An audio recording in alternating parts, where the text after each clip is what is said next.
Welcome, everyone. Hi, hope you know here at Relish, we're all about dishing out the relationship advice. And today I'm going to share some advice on how to interrupt and resolve that ongoing argument you keep having. So I'm Trisha Bowman. I'm a certified life and relationship coach here at Relish.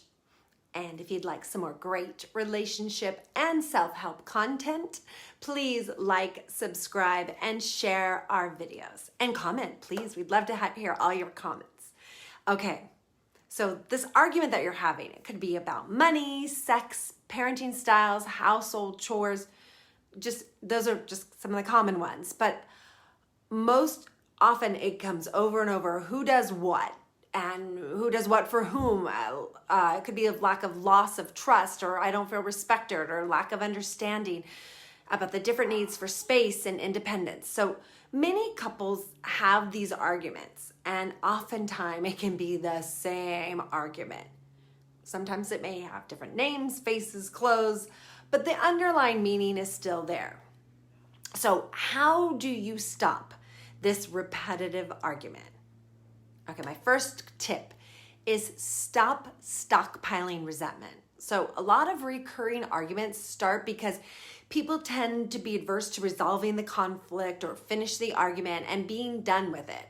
So you want to make sure that when you're fighting that you only fight about one issue at a time. And remember that it's the two of you against the problem, not you versus your partner. So fight the instinct to label your partner, your relationship, or the situation like this is it, happens again, and you are always take the issues as they come. Disagreements, they happen in all relationships, but really what matters is how they are dealt with and how you're able to create the resolution and understanding to grow in your relationship.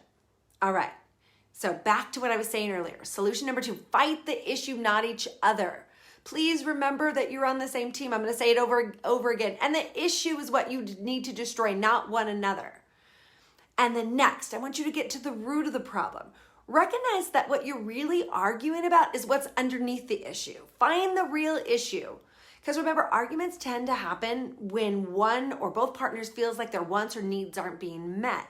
So ask each other, what do you really want out of this?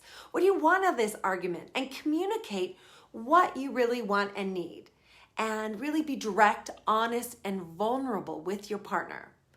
And like, for example, if you're complaining about your partner being on the phone all the time, and maybe your underlying need is, I really want your attention. Or if you're complaining and arguing about household chores, maybe what you really need is more support. So ask for that. Maybe you're complaining that there's not enough sex or affection in the relationship. And what you really want is some validation that you're loved and you're sexy and you're needed. And those are just to name a few. And I want you to really try to be understanding of your partner instead of trying to push your point across. Okay, so when your approach is respectful and it conveys the desire to preserve the relationship and resolve the conflict without drama, you are really helping to give your partner an opportunity to explain their own behavior and help them to make things right and salvage the relationship.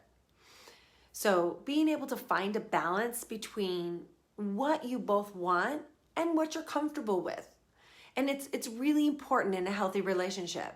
And if you both show up and you caring about the relationship, it will really help you to work to come up with agreement that where you're both not feeling like you're making huge sacrifices in the relationship. So by working together to find this middle ground, I want you to know it's often a lot easier than you think. So it's not about sacrificing this or that for them. So like if you're arguing about spending time with your friends or your partner's friends, why not spend alternate days with each other or weekends or however works for your relationship? Or maybe you do a group thing one night a week. Maybe you feel like your partner is always eating the food you pick up for yourself. Why don't you ask them to chip in and maybe pick it up the next time at the store? Maybe you don't feel like your spouse does enough around the house. So why not ask them to take on one task or activity that will help you? Not to take over the whole thing, but just one thing at a time. But remember, you have to talk about it, and you have to be really clear about what you want and what you need so that you can get rid of this argument for good, or at least start stepping towards that. Okay.